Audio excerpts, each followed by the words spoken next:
Paradise Found by William Warren, the cradle of the human race at the North Pole.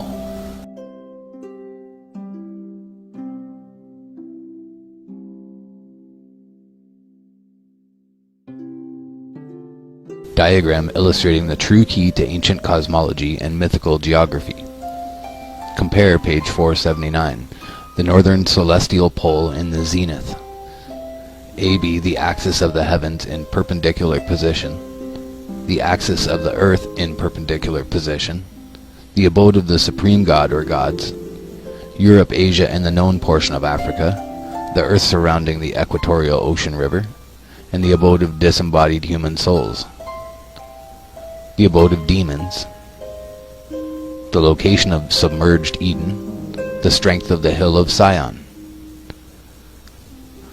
This book is not the work of a dreamer. It is a thoroughly serious and sincere attempt to present what is, to the author's mind, the true and final solution of one of the greatest and most fascinating of all problems connected with the history of mankind. That this true solution has not been furnished before is not strange.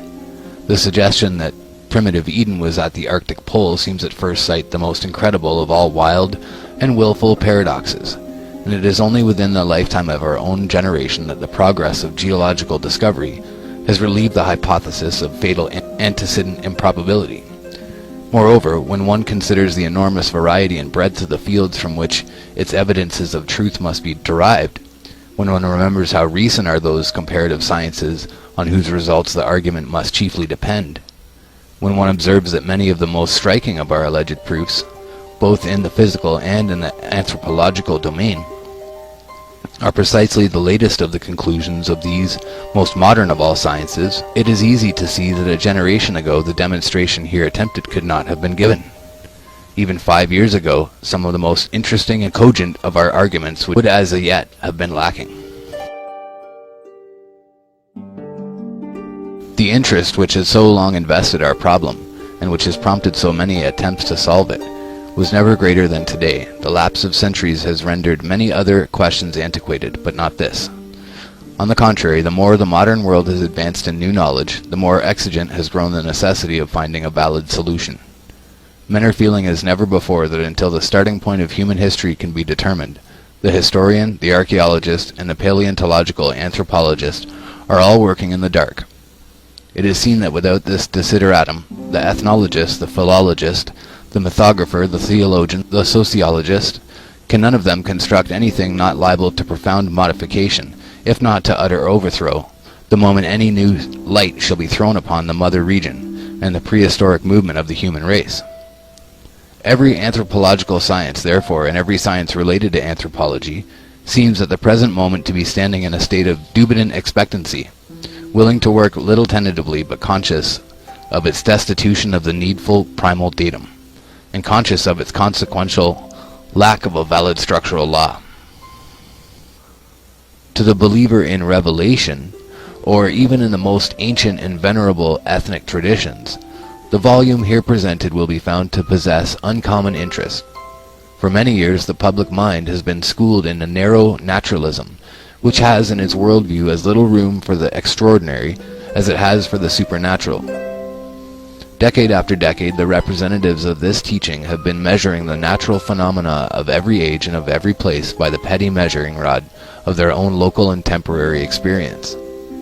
So long and so successfully have they dogmatized on the constancy of nature's laws and the uniformity of nature's forces, that of late it has required no small degree of courage to enable an intelligent man to stand up in the face of his generation and avow his personal faith in the early existence of men of gigantic stature and of almost millenarian longevity. Especially have clergymen and Christian teachers and writers upon biblical history been embarrassed by the popular incredulity on these subjects, and not infrequently by a consciousness that this incredulity was in some measure shared by themselves. To all such, and indeed to all the broader-minded among the naturalists themselves, a new philosophy of primeval history, a philosophy which for the alleged extraordinary effects provides the adequate extraordinary causes, cannot fail to prove most welcome. The execution of the plan of the book is by no means all that the author could desire. To the elaboration of so vast an argument, the materials for which must be gleaned from every possible field of knowledge, the broadest and profoundest scholar might well devote the undistracted labor of a lifetime. To the writer loaded with the cares of a laborious executive office, there were lacking both the leisure and the equipment otherwise attainable for so high a task. The best he could do was to turn 1 or 2 summer vacations into work time and give the result to the world. Of the correctness of his position he has no doubt, and of the preparedness of the scientific world to accept it he is also confident. To the foregoing remarks it may be proper to add that apart from its immediate purpose, the book has interest, and it is hoped value, as a contribution to the infant science of comparative mythology. By the application of the author's true key to an ancient cosmology and mythical geography, it has been possible to adjust and interpret a great variety of ancient cosmological and geographical notions never before understood by modern scholars. For example, the origin and significance of the Chinbat Bridge are here for the first time explained. The indication of the polocentric character common to the mythical systems of sacred geography among all ancient peoples will probably be new to every reader. The new light thrown upon such questions as those relating to the direction of the sacred quarter, the location of the abode of the dead, the character and position of the cosmical tree, the course of the backward-flowing ocean river, the correlation of the navels of earth and heaven, not to enumerate other points, can hardly fail to attract the lively attention of all students and teachers of ancient mythology and mythical geography. To teachers of Homer, the fresh contributions toward a right understanding of Homeric cosmology are sure to prove of value, and if in the end, the work may only lead to a systematic and intelligent teaching of the long-neglected but most important science of ancient cosmology and mythical geography in all reputable universities and classical schools, it will surely not have been written in vain. That the author has escaped all errors and oversights while ranging through so numerous and such diverse fields of investigation, many of which are but just open to the pioneering specialist, is too much to expect. He only asks that any such blemishes which a more competent scholarship may detect, or which the progress of new learning may yet bring to light, may not be allowed to prejudice the force of true arguments, but may be pointed out in the spirit of a candid and helpful criticism. In conclusion, the author respectfully commits his work for all truth-seeking spirits, not less to the patient investigators of nature than to the student of history, of literature, and of religion. Particularly would he commend it to all those yearning and waiting Königssonen, whose experience has been described by Hans Andersen in the words, "Once upon a time there was a king, a son. Nobody had so many and such beautiful books as he. In these all that had ever happened in the world he could read and see depicted in splendid engravings. Of every people and of every land could he get information. But as to where the Garden of Eden was, not a word was to be found therein. Just this it was, on which he meditated most of all." Paradise Found by William Warren. And we're just going to go through some of the illustrations first of all, so that we can see the parallels to Flat Earth. And it's kind of important just to look at this first. So, the night skies of Eden.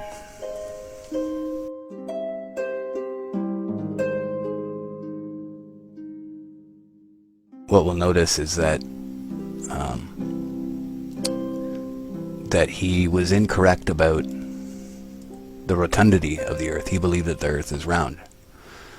But everything else, all the other information that he adds up in this, is perfectly in tune with Flat Earth cosmology. And actually it's amazing that he missed it. It's almost as though he put this together to throw people off of the Flat Earth. Because all the information in it, even when it points to Flat Earth, they try to twist it as though it doesn't indicate a Flat Earth. And we've all seen the Egyptian cosmology pictures, and you'll see that he tries to say that the Egyptians say that the Earth was round. So, just kind of funny. So that was the antipodal polar mountains. This is a great chapter. We're going to get to this shortly. Part 4, the fourth part. Part 4th. The hypothesis confirmed by ethnic traditions. Chapter 1, the ancient cosmology and mythical geography. The cradle of the race in the Japanese, Chinese, Aryan, Hindu, Iranian, Persian, Akkadian, Assyrian, Babylonian, ancient Egyptian, and ancient Greek. And as I was saying, those are all perfect flat earth cosmologies. there's no doubt about it. We'll go through each one, including the Greeks. Yeah, Homer. That Homer talks about the firmament, and Hades, and heavens, and angels, and Zeus, and all of that. The heavenly chariots, the earth of the Hindus, Bharata, Kimpurusha, Haravarska, the earth of the Hindus. And we've seen that before in other... We have the CGI of that. And then again, so this would be Mount Meru in the center, sticking up. The Hindus number 2. I guess that was that as well. Okay. The earth of the Persians. And again, see, that was the flat earth from above. So we'll look at it again. The North Pole. Amazing. This is the Persians. So there's Sumeru again, which ascends to the heavens. We're looking straight down at it. That's the center of the flat earth map. The North Pole ascends to the heavens there.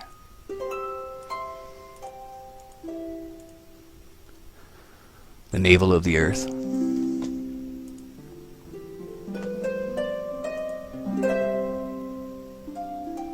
There it is. The North Pole. And this one leaves out, of course, the detail that we have in our other maps there from Mercator.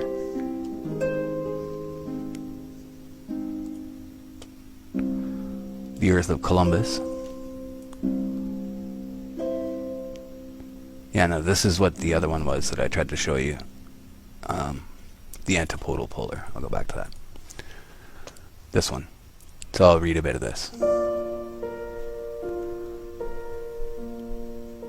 In this cosmological conception, the upright axis of the world is poetically conceived of as a majestic pillar supporting the heavens and furnishing the pivot on which they revolve.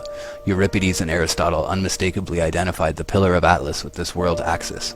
How interesting a feature this pillar became in ancient mythologies will be seen below in chapter 3rd of this part, in chapter 2nd of part 6, and elsewhere in this volume. Again, according to this view, the highest part of the earth, its true summit, would of course be at the North Pole, and since the whole upper or northern hemisphere would in this case be conceived of as rising on all sides from the equatorial ocean toward that summit, nothing would be more natural than to view the entire upper half of the earth as itself a vast mountain. So they feel that there's a giant mountain on the top and a giant mountain on the bottom. Extremely easy for the imagination to carry the summit of so stupendous a mountain into and far above the clouds, and even to extend it to such a height that the gods of heaven might be conceived of as having their abode upon its top. This is precisely what came to pass, and hence in the cosmology of the ancient Egyptians, Akkadians, Assyrians, Babylonians, Persians, Indians, Chinese, and others we find under various names, but always easily recognizable, this mountain of the world, this Weltberg, situated at the North Pole of the earth, supporting or otherwise connecting with the city of the gods, and serving as the axis around which sun, moon, and stars revolve. Often we also find evidence that the under hemisphere was in like manner conceived of as an inverted mountain, antipodal to the mountain of the gods, and connecting at its apex with the abode of demons. So at the top it's the mount of gods, and on the lower it's the mount of the demons. But what we see there, what they're really showing on all their maps that he's misidentifying, is that it's actually the flat earth, and that there's a mountain in the center, and that underneath of that mountain, and underneath of the flat earth, is where hell is. The world of Homer.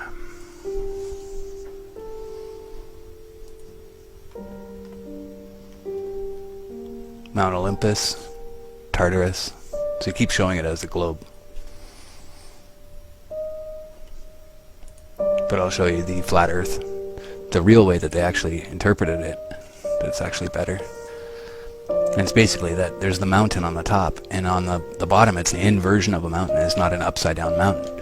An inverted mountain is a set of stairs descending.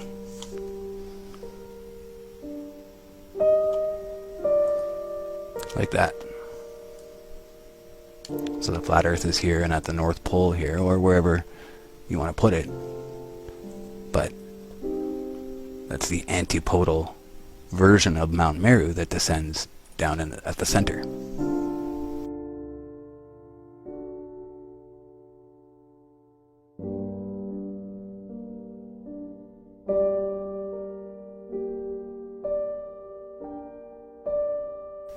Part first. Location of Eden, state of the question. Results of the explorers, historic and legendary. Results of the theologians. Results of non-theological scholars, naturalists, ethnologists, archaeologists. You shall understand that no mortal man may approach to that paradise, for by land no man may go, for wild beasts that are in the deserts, and for the high mountains and great huge rocks that no man may pass by, for the dark places are there. And by the rivers may no man go, for the water runs so roughly and so sharply, because it comes down so outrageously from the high places above, that it runs in so great waves that no ship may row or sail against it, and the water roars so, and makes so huge a noise and so great a tempest that no man may hear another in the ship, though he cried with all the might he could. Many great lords have essayed with great will many times to pass by those rivers towards paradise, with full great companies, but they might not speed in their voyage, and many died for weariness of rowing against the strong waves, and many of them became blind, and many deaf from the noise of the water, and some perished and were lost in the waves, so that no mortal man may approach to that place without the special grace of God. Sir John de Mondeville. Chapter 1. The Results of Explorers, Historic and Legendary. Men learnt die Welt am besten durch Reisen kennen. Basically translates to man learns best when he travels. K.H.W. Volker.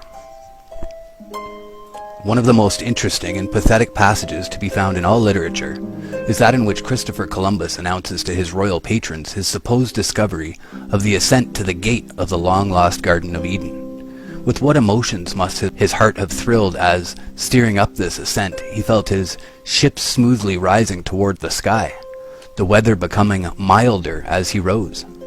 To be so near the paradise of God's own planting, to be the first discoverer of the way in which the believing world could at length, after so many ages, once more approach its sacred precincts, even if forbidden to enter. What an exquisite experience it must have been to the lonely spirit of that great explorer. It is his third voyage. He is in the Gulf of Paria, to the north or northwest of the mouth of the Orinoco. In his loyal epistle to Ferdinand and Isabella, thus he writes: The Holy Scriptures record that our Lord made the earthly paradise, and planted in it the tree of life, and thence springs a fountain, from which the four principal rivers of the world take their source, namely the Ganges in India, the Tigris and Euphrates, and the Nile. I do not find, nor ever have found, any account by the Romans or Greeks which fixes in a positive manner the site of the terrestrial paradise. Neither have I seen it given in any map monde laid down from authentic sources. Some place it in Ethiopia at the sources of the Nile, but others, traversing all these countries, found neither the temperature nor the altitude of the sun correspond with their ideas respecting it, nor did it appear that the overwhelming waters of the deluge had been there. Some pagans pretended to adduce arguments to establish that it was in the Fortunate Islands, now called the Canaries.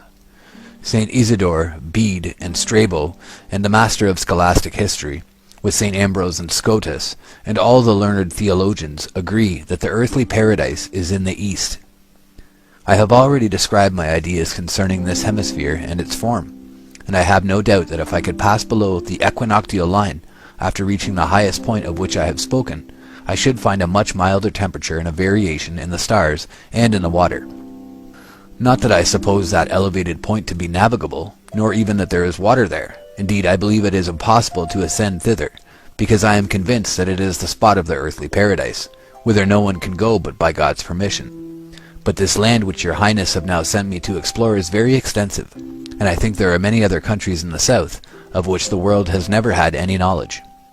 I do not suppose that the earthly paradise is in the form of a rugged mountain, as the descriptions of it have made it appear, but that it is on the summit of the spot which I have described as being in the form of the stalk or stem end of a pear. The approach to it from a distance must be by a constant and gradual ascent, but I believe that, as I have already said, no one could ever reach the top. I think also that the water I have described may proceed from it, though it be far off, and that stopping at the place I have just left, it forms this lake. There are great indications of this being the terrestrial paradise, for its situation coincides with the opinions of the holy and wise theologians whom I have mentioned, and, moreover, the other evidences agree with the supposition. For I have never either read or heard of fresh water coming in so large a quantity in close conjunction with the water of the sea. The idea is also corroborated by the blandness of the temperature, and if the water of which I speak does not proceed from the earthly paradise, it seems to be a still greater wonder, for I do not believe that there is any river in the world so large and deep. When I left the Dragon's Mouth, which is the northernmost of the two straits which I have described, and which I so named on the day of Our Lady of August the 1st, I found that the sea ran so strongly to the westward that between the hour of Mass, when I weighed anchor, and the hour of complines, I made 65 leagues of 4 miles each, and not only was the wind not violent, but on the contrary very gentle, which confirmed me in the conclusion that in sailing southward there is a continuous ascent, while there is a corresponding descent towards the north. I hold it for certain that the waters of the sea move from east to west with the sky, and that in passing this track they hold to a more rapid course, and have thus eaten away large tracts of land, and hence has resulted this great number of islands. Indeed, these islands themselves afford an additional proof of it, for on the one hand all those which lie west and east, or a little more obliquely northwest and southeast, are broad, while those which lie north and south, or northeast and southwest, that is, in a directly contrary direction to the said winds, are narrow. Furthermore, that these islands should possess the most costly productions is to be accounted for by the mild temperature, which comes to them from heaven, since these are the most elevated parts of the world. It is true that in some parts the waters do not appear to take this course, but this only occurs in certain spots where they are obstructed by land, and hence they appear to take different directions. I now return to my subject of the land of Wersja, and of the river and lake found there, which latter might more properly be called a sea, for a lake is but a small expanse of water which, when it becomes great, deserves the name of a sea, just as we speak of the Sea of Galilee and the Dead Sea. And I think that if the river mentioned does not proceed from the terrestrial paradise, it comes from an immense tract of land situated in the south, of which hitherto no knowledge has been obtained. But the more I reason on the subject, the more satisfied I become that the terrestrial paradise is situated in the spot I have described, and I ground my opinion upon the arguments and authorities already quoted. May it please the Lord to grant your Highness a long life, and health and peace, to follow out so noble an investigation, in which I think our Lord will receive great service, Spain considerable increase of its greatness, and all Christians much consolation and pleasure, because by this means the name of our Lord will be published abroad. Alas, for the hope of settling the problem of Eden's site by actual exploration. Columbus never lived to find his paradise, and geographers have long ago ascertained that the golden summit of the world is not in Venezuela, nor in any of its neighbor states. Of course, Columbus supposed himself to be off the eastern coast, not of a new continent, but of Asia. His idea of the location of the terrestrial paradise, as in, or to the eastward of, farther India, was the prevailing idea of his age. The Hereford map of the world, dating from the 13th century, represents the favored spot as a circular island to the east of India, and as separated from the mainland not only by the sea, but also by a battlemented wall, with its one gate to the west through which our first parents were supposed to have been expelled. Hugo de St. Victor wrote, "Paradise is a spot in the Orient productive of all kinds of wood and palmiferous trees. It contains the tree of life. There is neither cold nor heat there, but perpetually an equable temperature. It contains a fountain which flows forth in 4 rivers." So Gautier de Metz, in a poem written in the 13th century, describes the terrestrial paradise as situated in an unapproachable region in Asia, surrounded by flames, and guarded at its only gate by an armed angel. In the year 1322, Sir John de Mandeville made his memorable pilgrimage to the east. In his account of these travels, after describing the marvelous kingdom of Prester John in India, he says, "And beyond the land and isles and deserts of Prester John's lordship, and going straight towards the east, men find nothing but mountains and great rocks, and there is the dark region where no man may see, neither by day nor by night, as they of the country say. And that desert and that place of darkness lasts from this coast unto terrestrial paradise, where Adam our first father and Eve were put, who dwelt there but a little while, and that is towards the east, at the beginning of the earth. Of paradise I cannot speak properly, for I was not there. It is far beyond, and I repent not going there, but I was not worthy.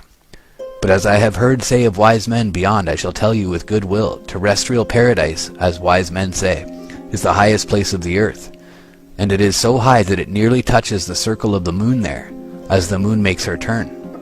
For it is so high that the flood of Noah might not come to it, that would have covered all the earth of the world all about and above and beneath except paradise.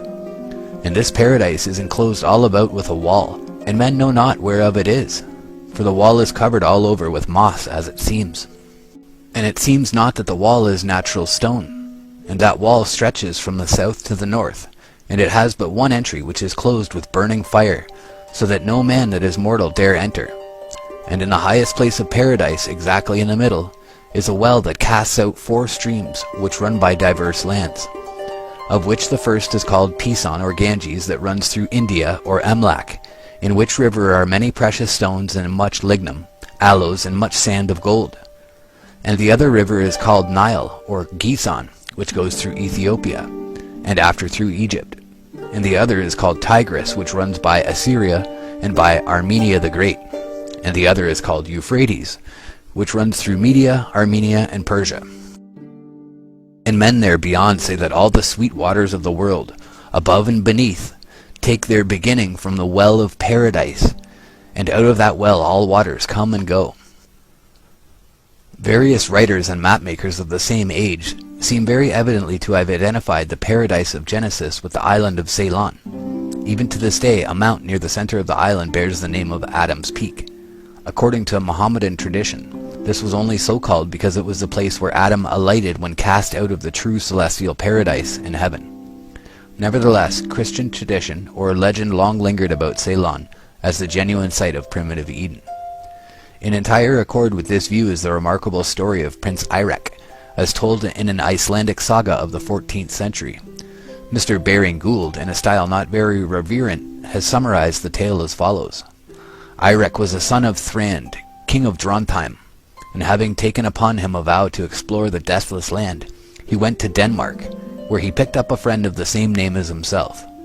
They then went to Constantinople and called upon the emperor, who held a long conversation with them, which is duly reported, relative to the truths of Christianity and the sight of the deathless land, which, he assures them, is nothing more nor less than paradise. The world, said the monarch, who had not forgotten his geography since he left school, is precisely 180,000 stages round, about 1,000,000 English miles, and it is not propped up on posts, not a bit. It is supported by the power of God, and the distance between earth and heaven is 100,045 miles. Another MS reads 9,382 miles. The difference is immaterial, so they must have meant 10,000 there, although it says 100,000. And round about the earth is a big sea called Ocean. And what's to the south of the earth? Asked Eric. Oh, there is the end of the world, and that is India. And pray, where am I to find the deathless land? That lies, paradise, I suppose you mean? Well, it lies east of India. Having obtained this information, the 2 Eiriks started, furnished with letters from the Greek emperor. They traversed Syria and took ship, probably at Balsora. Then, reaching India, they proceeded on their journey on horseback, till they came to a dense forest, the gloom of which was so great through the interlacing of the boughs, that even by day the stars could be observed twinkling, as though they were seen from the bottom of a well. On emerging from the forest, the 2 Eiriks came upon a strait, separating them from a beautiful land, which was unmistakably paradise. And the Danish Eirik, intent on displaying his scriptural knowledge, pronounced the strait to be the river Pison. This was crossed by a stone bridge, guarded by a dragon. The Danish Eirik, deterred by the prospect of an encounter with this monster, refused to advance, and even endeavored to persuade his friend to give up the attempt to enter paradise as hopeless, after they had come within sight of the favored land. But the Norseman deliberately walked sword in hand into the maw of the dragon, and the next moment, to his infinite surprise and delight, found himself liberated from the gloom of the monster's interior and safely placed in paradise.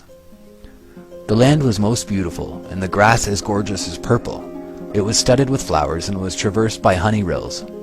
The land was extensive and level, so that there was not to be seen mountain or hill, and the sun shone cloudless, without night and darkness. The calm of the air was great, and there was but a feeble murmur of wind, and that which there was breathed redolent with the odor of blossoms.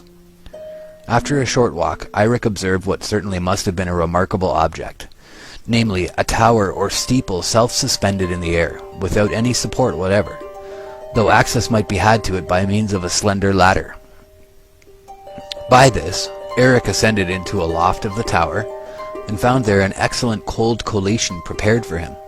After having partaken of this, he went to sleep, and in vision beheld and conversed with his guardian angel, who promised to conduct him back to his fatherland, but to come for him again and fetch him away from it forever, at the expiration of the 10th year after his return to Drontheim. Eirik then retraced his steps to India, unmolested by the dragon, which did not affect any surprise at having to disgorge him, and indeed which seems to have been, notwithstanding his looks, but a harmless and passive dragon. After a tedious journey of 7 years, Eirik reached his native land, where he related his adventures to the confusion of the heathen, and to the delight and edification of the faithful. And in the 10th year, and at break of day, as Eirik went to prayer, God's Spirit caught him away, and he was never seen again in this world. So here ends all we have to say of him. Here we get farther than with Columbus, but however beautiful and credible this story of Eden exploration may have been 500 years ago, we now know that the only paradise in Ceylon is a symbolical Buddhist one, as far removed from the primitive Garden of Genesis as Roman Catholic Calvarios in South America are from the primitive Calvary of the Crucifixion. Moreover, even the scribes of 500 years ago, however credulous in other things, seem well to have understood the true character of this story of travel, for, according to the majority of the MSS, the story purports to be nothing more than a religious novel. As the Celtic terrestrial paradise, Avalon was a sea-girt island in the waters of the north. It could, of course, be reached only by ship.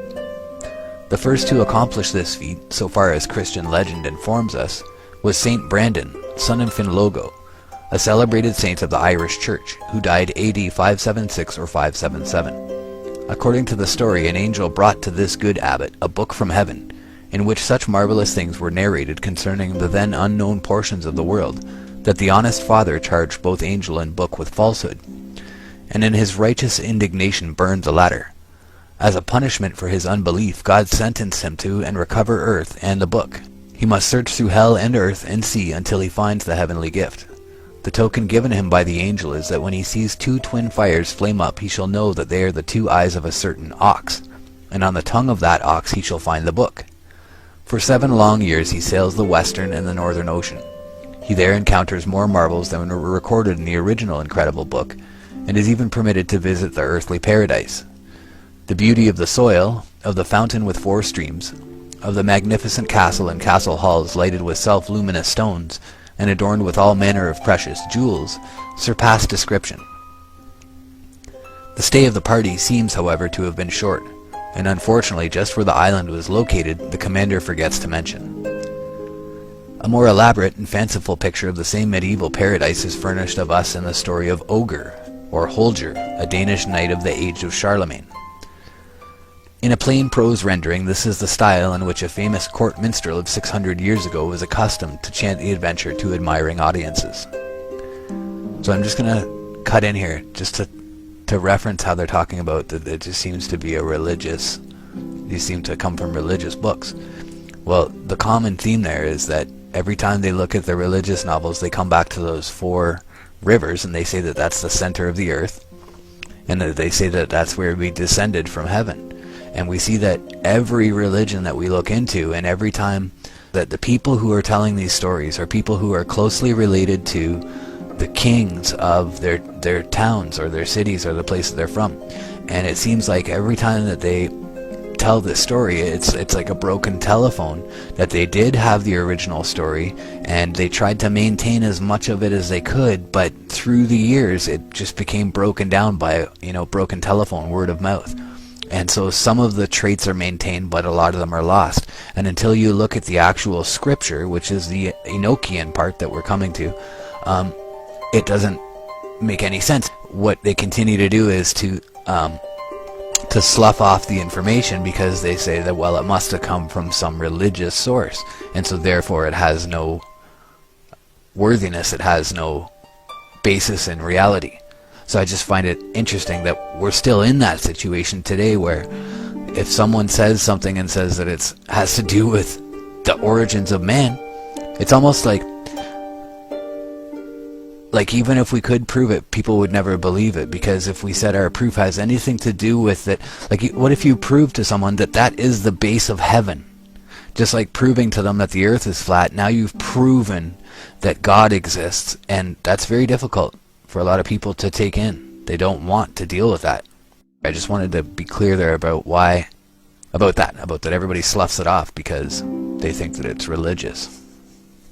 And yet, what could be more central is who we are and where we came from. So we're back at the story of Ogier, or Holger, the Danish knight of Charlemagne. Carahue and Gloriand were in a boat with a fair company, and Ogier had with him 1,000 men-at-arms. When they were a certain way on, there arose so mighty a tempest that they knew not what to do, only to commit their souls to God. So great was the storm that the mast of Ogier's ship broke, and he was constrained to embark in a little vessel with a few of his comrades, and the wind struck them with such fury that they lost sight of Carahue. Carahue was so sore troubled that he was like to die, and he began to mourn the noble Ogier, for he wist not what was become of the boat. And Ogier in like manner lamented Carahue. Thus grieved Carahue and the Christians in his company, saying, Alas, Ogier, what is become of thee? This is, I ween, the most sudden departure that I heard of ever. Nay, but cease, my beloved, said Gloriand. He will not fail to come again when God wills, for he cannot be far away. Ah, lady, said Carahue, you know not the dangers of the sea, and I pray God to take him into his keeping. Now I will leave speaking of Carahue and return to Ogier, who was in peril, yet was ever grieving for his friend, and saying, Ah, Carahue, hope of the remaining days of my life, thou whom I love next to God, how has God allowed me to lose so soon you and your lady?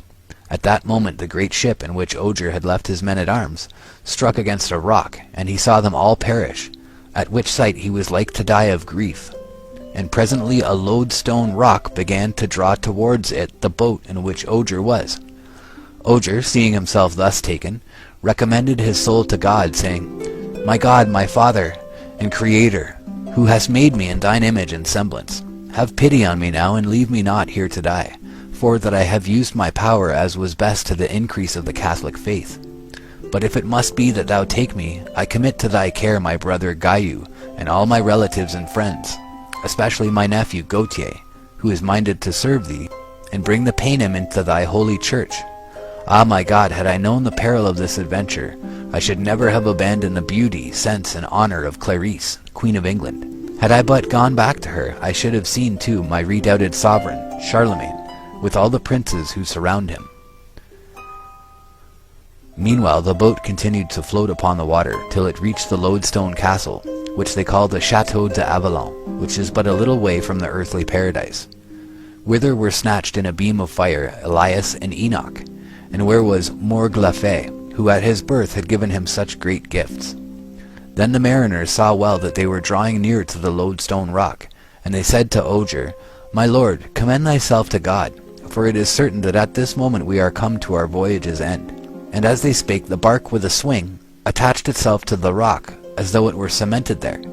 That night Ogier thought over the case in which he was, but he scarce could tell of what sort it might be. And the sailors came and said to Ogier, My lord, we are held here without remedy, wherefore let us look to our stores, for we are here for the remainder of our lives. To which Ogier made answer, If this be so, then will I make consideration of our case, for I would assign to each one his share, to the least as to the greatest. For himself Ogier kept a double portion, for it is the law of the sea that the master of the ship has as much as 2 others. But if that rule had not been, he would still have needed a double quantity, for he ate as much as 2 common men. When Ogier had apportioned his share to each, he said, Masters, be sparing, I pray you, of your food as much as you may, for so soon as you have no more, be sure that I myself will throw you into the sea. The skipper answered him, My lord, thou wilt escape no better than we. Their food failed them all, one after another, and Ogier cast them into the sea, and he remained alone. Then he was so troubled that he knew not what to do. Alas, my God, my Creator, said he, hast thou at this hour forsaken me?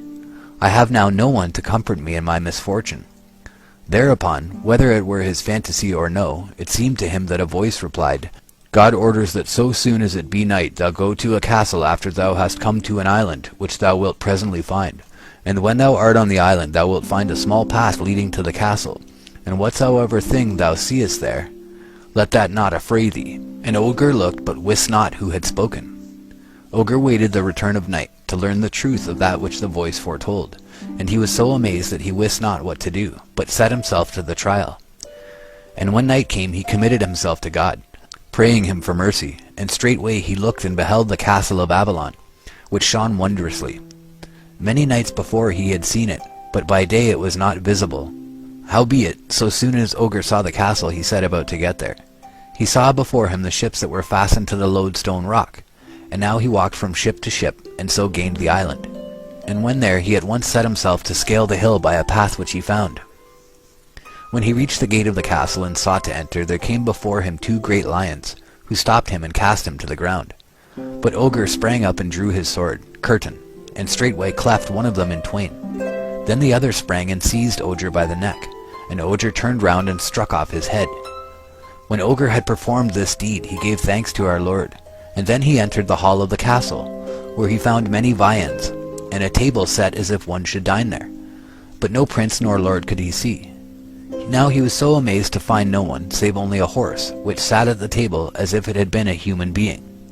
This horse, which was called Papillon, or Psyche, waited upon Ogre, gave him to drink from a golden goblet, and at length conducted him to his chamber, and to a bed whose fairy-made coverlet of cloth of gold and ermine was la plus mignonne chose qu'il fait jamais vue, or the nicest he had ever seen. When Ogre awoke, he thought to see Papillon again, but could see neither him nor man nor woman to show him the way from the room. He saw a door, and having made the sign of the cross, sought to pass out that way. But as he tried to do this, he encountered a serpent, so hideous that the like has scarce been seen. It would have thrown itself upon Ogre, but that the knight drew his sword and made the creature recoil more than 10 feet. But it returned with a bound, for it was very mighty, and the twain fell to fight. And now as Ogre saw that the serpent pressed hard upon him, he struck at it so doughtily with his sword that he severed it in twain.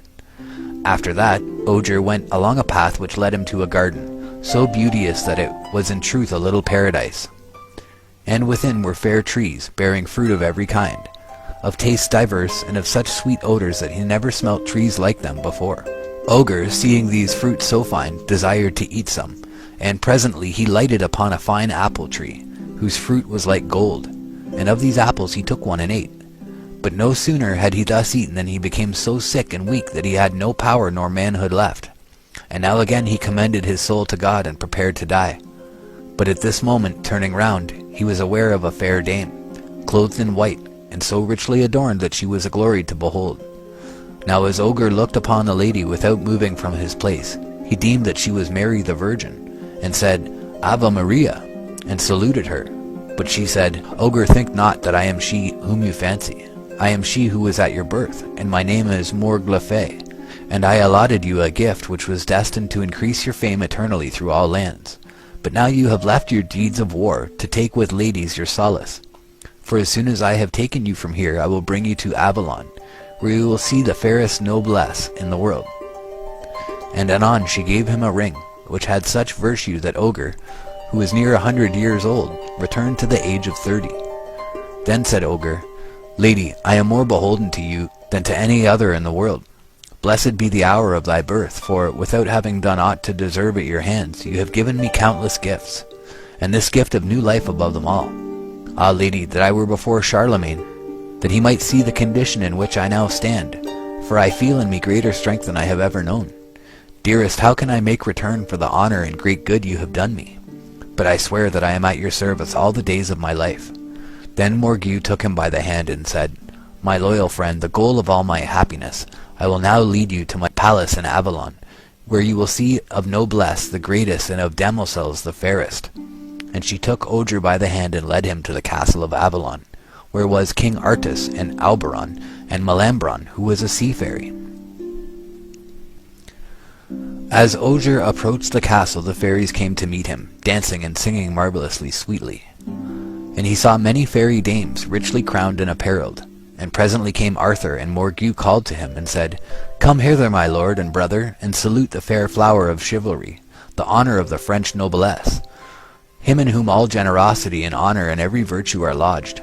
Ogre le Danois, my royal love, my only pleasure, in whom lies for me all hope of happiness. Then Morgue gave Ogre a crown to wear, which was so rich that none here could count its value, and it had beside a wondrous virtue. For every man who bore it on his brow forgot all sorrow and sadness and melancholy, and he thought no more of his country nor of his kin that he had left behind him in the world. We leave Ogre thus, bien assis et entretenu des dames qui s'étaient marvées, and return to the earth, where things were not going so well.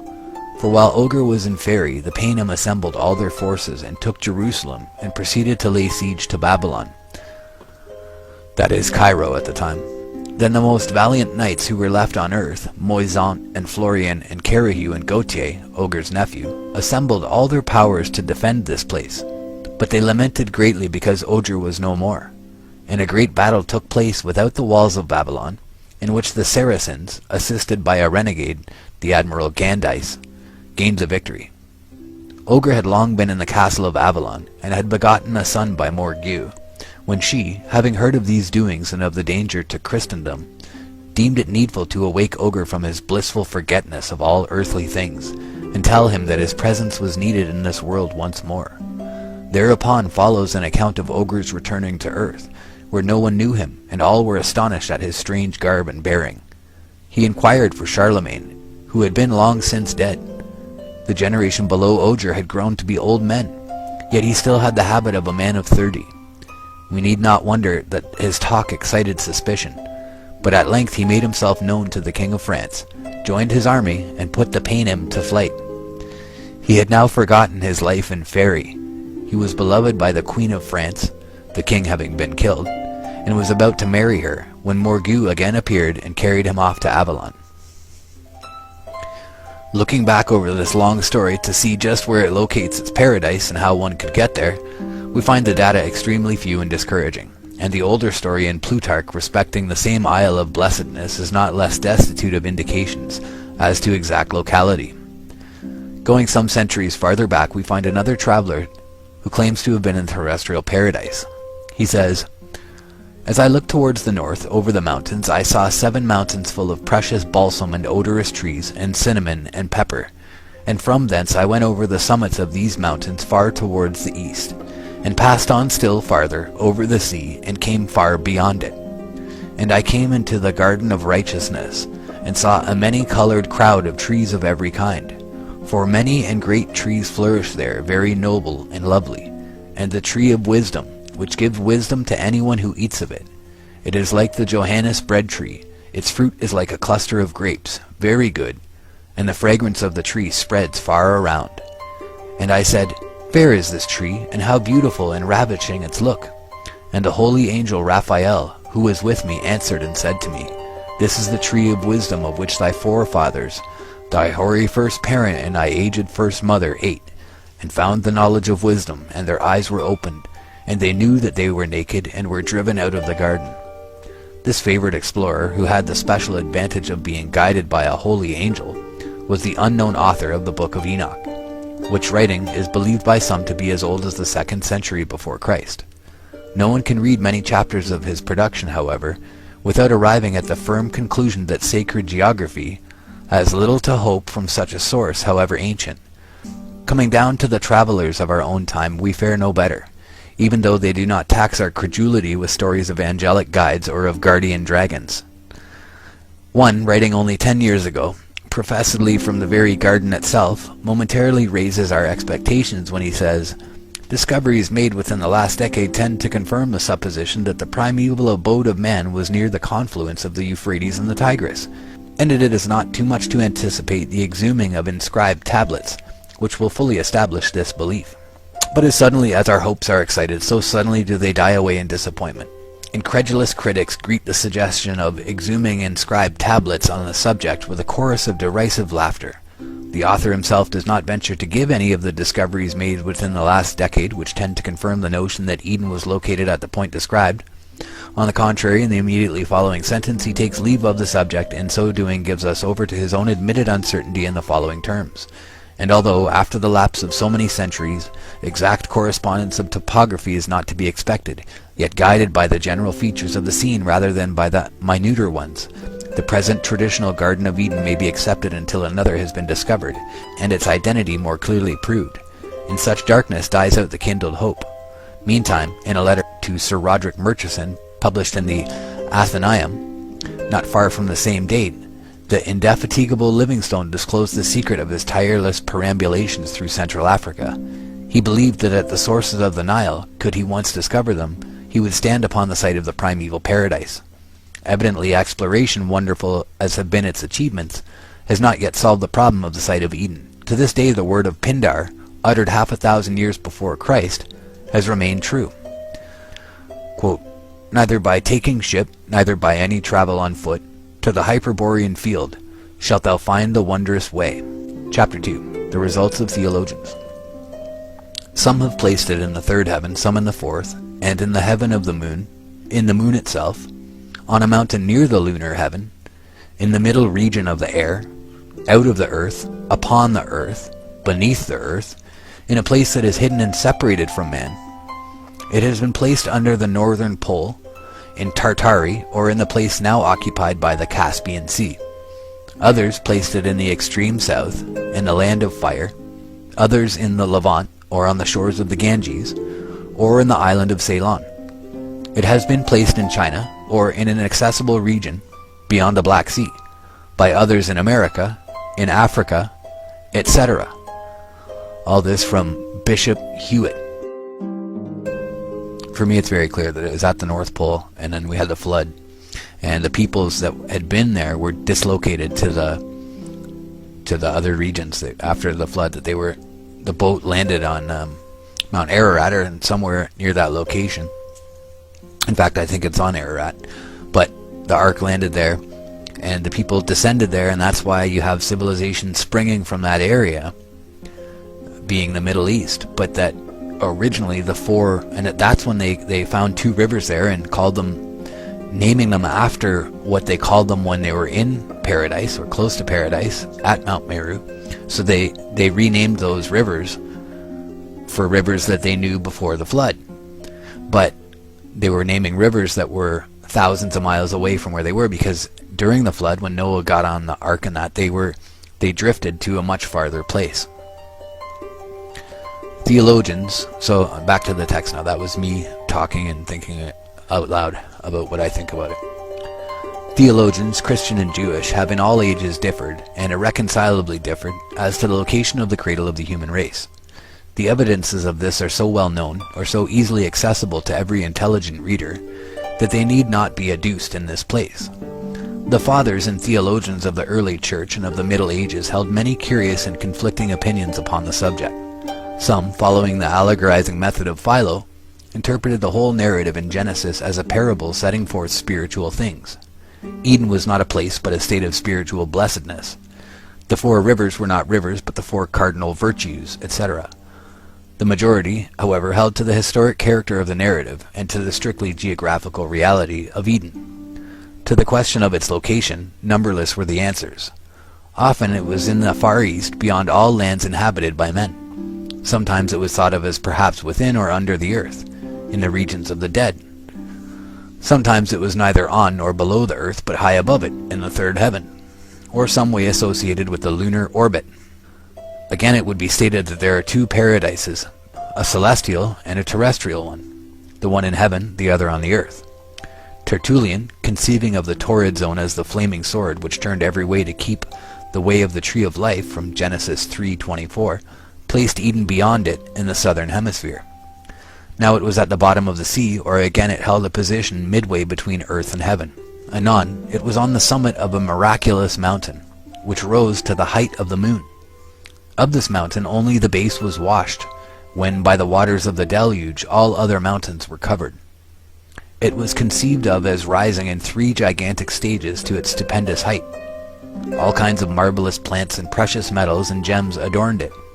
But its supreme adornment was a divine river, which, starting from the throne of God in the highest heaven, descended to the holy garden on the mountain's head, and thence parting into 4, after watering and beautifying the whole mountain in its descent, gradually lost more and more of its celestial taste and vivifying virtues, and became the water system of the habitable globe. Sometimes the location of this mountain was described as in some distant portion of the earth, where the sea or earth and the sky meet. Impatient of such contradictions, Luther, in his own brusque way, rejected all attempts to locate the primeval garden, declaring that the deluge had so changed the face of the earth and the course of its original rivers that all search was fruitless. Calvin, on the contrary, confidently affirmed that the writer of the Genesis narrative must be understood as locating the Garden of Eden near the mouths of the Euphrates. Soon this original diversity of Protestant teaching upon the subject became aggravated by new theories, some of them suggested by orthodox ingenuity, some introduced by rationalistic conceptions of the semi-mythical character of the Bible, until at the present time the state of theological teaching respecting Eden is, if possible, a worse babble than in any preceding age. For a partial illustration of the confusion, one has only to turn to the most recent and authoritative biblical, theological, and religious encyclopedias. In McClintock and Strong's The Writer on Eden inclines to locate it in Armenia. In Smith's Bible Dictionary, the problem is abandoned as probably insoluble. In the great German encyclopedia, Herzog, it is declared necessary to deny to the story of Eden a strictly historical character. It is a bit of mythical geography. In the supplement, however, Pressel makes an elaborate argument of many pages in favor of the location at the junction of the Tigris and Euphrates. Dilliman, in Schenkel's Bible Lexicon, places it in the Himalayas north of India. In the chief Roman Catholic cyclopedia, Wetzel, and Velt's Kirchenlexikon, the writer vacillates between Eastern Asia, taken in a vague and undefined sense, and an equally undefined north. In Lichtenberg's just completed Encyclopedia of Religious Sciences, the whole story in Genesis 2 is declared as a philosophic myth.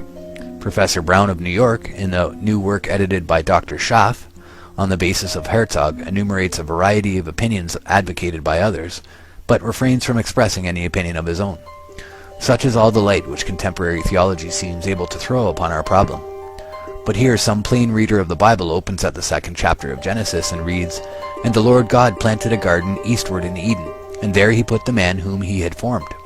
And the plain reader asks how a believer in the Bible can doubt this passage fixes the location of the garden somewhere to the east of Palestine. But looking a little more critically, our inquirer himself quickly sees that the verse does not necessarily affirm anything as to the direction of the garden from the writer. It may naturally mean that the garden was planted in the eastern part of the land of Eden, wherever that was. And turning to the most careful and orthodox commentators, he finds that not a few take this view of it. Moreover, Mikkedim, here translated eastward, may be otherwise translated, as it is in the King James Version, in the passages of Psalms 44 and 44:12 and 56:6 and elsewhere. In fact, in the Vulgate it is here translated a principio, in or from the beginning. Among the early Greek translators, Symmachus, Theodotion, and Aquila understood the term in the same way. Hence, nearly 200 years ago, the learned Thomas Burnet wrote as follows: "Some have thought that the word Mikkedim, Genesis 2, was to be rendered in the east or eastward as we read it, and therefore determined the site of paradise. But 'tis only the Septuagint that translates it so. All the other Greek versions in St. Jerome, the Vulgate, the Chaldee paraphrase, and the Syriac render it from the beginning or in the beginning, or to that effect. And we that do not believe the Septuagint to have been infallible or inspired have no reason to prefer their single authority above all the rest." The same writer says again, "We may safely say that none of the Christian fathers, Latin or Greek, ever placed paradise in Mesopotamia. That is a conceit and innovation of some modern authors, which hath been much encouraged of late, because it gave more ease and rest as to further inquiries in an argument they could not well manage. But the 4 rivers, says our inquirer, and he reads verses 10 through 14, "And a river went out of Eden to water the garden, and from thence it was parted and became into 4 heads. The name of the first is Pison, and the name of the second river is Gihon, and the name of the third river is Hiddekel, and the 4th river is Euphrates." Surely here in the 4th river we have one undeniable landmark. However impossible it may be to satisfactorily identify all 4 of the primitive rivers of Eden, the mention of the Euphrates, at least, restricts the location of the garden to some part of the region drained by that river. Consulting the theologians, however, our investigator finds a great variety of serious objections urged against this short and easy method of settling the controversy. First, he is told that some biblical critics have expressed doubt as to the genuineness of the verses, and that as earnest a defender of the Bible as Mr. Granville Penn considered the whole passage an interpolation. Secondly, he learns that Parath, or Frat, the Hebrew name of the river, is from the older form Burati or Puratu, a word believed to signify the broad or the deep. Of course, such a descriptive term may well have been the name of more than one ancient river, just as Broad Brook is the name of many an American stream. Indeed, in his learned work Le Berceau de l'Espèce Humaine, O'Bry shows that in ancient times Frat or Euphrates was the name of one or possibly two of the rivers of Persia. One of these in Pliny's time still bore the name in the hardly changed form Euphrates. Lenormant says he does not hesitate to consider the Frath of the Corda Avesta identical with the Persian river Helmand. Africa also had its sacred Euphrates. If therefore the passage in Genesis is genuine, and Moses wrote of the Frath, it is not certain what broad or abounding river he had in mind. Moreover, in any case, the Euphrates of Mesopotamia is not one of four equal offshoots, into which one river proceeding out of Eden divides itself according to the statements of the text. So its source is not from another river at all, but from ordinary mountain springs. Thirdly, it must not be forgotten, our friend is told, that all peoples coming into a new country love to name their new rivers and towns after the loved and sacred ones they left in the older home. The Thames of New England perpetuates the memory of the Thames of Old England. It is very seldom indeed, says a late writer, that a river has no namesakes. Very possibly, therefore, the Frath of Mesopotamia may have been named for some elder river of the antediluvian world, wherever that may have been. That it was so is the firm belief of various learned writers. Fourthly, continue the theologians, the language of Ezekiel 13:9 and of Proverbs 3:18, 11, 30, etc. shows that poetic and symbolical applications of the name and images of Eden were common. And if the Hebrews named one of the watercourses at Jerusalem Gihon, in commemoration of one of the four paradise rivers, it is not irrational to suppose that the inhabitants of Mesopotamia may have called their chief stream in honor of another of the four. Lenormant, Grill, O'Bry, and others support this view. They might have rendered the probability still stronger by calling attention to the fact that the oldest name of Babylon, Tin-Tir-Ki, was of the same commemorative or symbolical character, and signified the place of the tree of life. Finally, pursuing these curious investigations further, our plain reader finds mention in Pausanias 2:5 of a strange belief of the ancients, according to which the Euphrates, after disappearing in a marsh and flowing a long distance underground, rises again beyond Ethiopia, and flows through Egypt as the Nile. This reminds him of the language of Josephus, according to which the Ganges, the Tigris, the Euphrates, and the Nile are all but parts of one river which ran round about the whole earth, the Oceanos rivers of the Greeks, or the Okeanos river of the Greeks. And he wonders whether the old Shemitic term, from which the modern Euphrates is derived, was not originally a name of the general water system of the world, a name of that ocean river which Aristotle describes as rising in the upper heavens, descending in rain upon the earth, feeding, as Homer tells us, all fountains and rivers and every sea, flowing through all these watercourses down into the great and broad equatorial ocean current which girdles the world in its embrace. Thence branching out from the further shore into the rivers of the underworld, to be at last fire-purged and sublimated, and returned in purity to the upper heavens to recommence its round. And just as he is wondering over the question, he finds that some of the Assyriologists, in their investigation of pre-Babylonian Akkadian mythology, have found reason to believe this surmise correct, and to say that in that mythology the term Euphrates was applied to the rope of the world, the encircling river of the snake god of the tree of life, the heavenly river which surrounds the earth.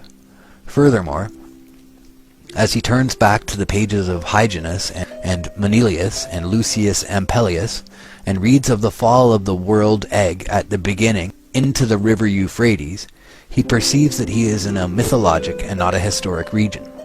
And when he lights upon a mutilated fragment of an ancient Assyrian inscription, in which descriptions of the visible and invisible world are mixed up together, and in which the river of the life of the world is designated by the name Euphrates, he quickly concludes that it will not do to take the term Frath or Euphrata as always and everywhere referring to the historic river of Mesopotamia. Hitherto, then, the results of the theologians as to the location of Eden are purely negative and mutually destructive. It would be difficult, says one of their number, to find any subject in the whole history of opinion which has so invited and at the same time so completely baffled conjecture as this. Theory after theory has been advanced, but none has been found which satisfies the required conditions. The site of Eden will ever rank, with the quadrature of the circle and the interpretation of unfulfilled prophecy, among those unsolved and perhaps insoluble problems which possess so strange a fascination.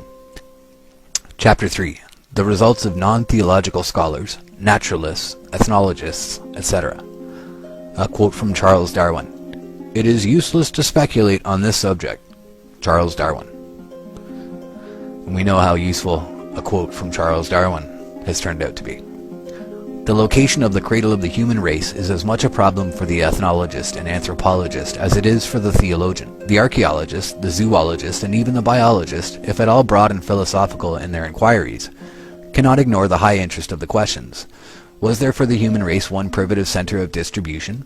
And if so, where was it located? 30 years ago, the pretentious American work by Knott and Glidden, entitled The Types of Mankind, a work written in opposition to the doctrine of the unity of the human race, attracted unusual attention to the former of these questions. The teaching therein put forth was that there are very many types of varieties of men without genealogical connection with each other, and that therefore a great number of primitive centers of distribution must be assumed. The avowed prejudices of the projectors of the work against certain races, particularly the African, would have rendered the influence of the work upon the scientific world extremely slight, had not contributions of some value from Dr. S. G. Morton and Professor Louis Agassiz been incorporated with it. As it was, it gave European ethnologists occasion to form and express very uncomplimentary conceptions of American representatives of ethnological research. Fortunately, these crude beginners of the science have had no influential successors of their own sort in this country, and but obscure or half-hearted disciples in any other. The polygeny of the race has at present no respectable support. Even the author of the latest and perhaps ablest of the works on the pre-Adamite hypothesis remarked, "The plural origin of mankind is a doctrine now almost entirely superseded. All schools admit the probable descent of all races from a common stock. To the second question, therefore, the attention of the scientific and archaeological world is steadily gravitating. Given one primeval point of departure for the race, where shall that point of departure be sought?" The answers which recent biologists, naturalists, and ethnologists have given to this problem are hardly less numerous or less conflicting than are the solutions proposed by theologians. Of these answers, Professor Zechler, in a late work, enumerates 10, each having the support of eminent scientific names. In latitude they range from Greenland to Central Africa, and in longitude from America to Central Asia. Of the whole number, the two which seem to command the widest and weightiest support are, first, the hypothesis that Lemuria, a wholly imaginary, now submerged prehistoric continent under the northern portion of the Indian Ocean, was the mother region of the race, and secondly, that it was in the heart of Central Asia. The former of these sites is the one supported by Haeckel, Kaspari, Peschel, and many others. Though less positive, Darwin and Lyell seem favorable to the same location or to one in the adjoining portion of Africa. Most of the recent maps of the progressive dispersion of the race over the globe have been constructed in accordance with this theory. Perhaps the best popular summary of the arguments in its favor is that found in Oscar Peschel's Races of Men. But while biological speculation, especially in the hands of Darwinists, is strongly inclined toward the chief habitat of the ape tribes in its attempts to find man's primitive point of departure, comparative philologists, mythologists, and archaeological ethnographers have of late very strongly tended to place the cradle of mankind on the lofty plateau of Pamir in Central Asia. For these the eminent French anthropologist, Quatrefages, is well entitled to speak. "We know," says this savant, "that in Asia there is a vast region bounded on the south and southwest by the Himalayas, on the west by the Bolor Mountains, on the northwest by the Ala Tau, and on the north by the Altai Range and its offshoots, on the east by the King Khan, on the south and southeast by the Felina and Kwenlun. Judging of it by what exists at the present day, this great central region might be regarded as having included the cradle of the human race. In fact, the three fundamental types of all the races of mankind are represented in the populations grouped around this region. The Negro races are the furthest removed from it, but have nevertheless marine stations, in which they are found pure or mixed, from the Kyushu to the Andaman Islands.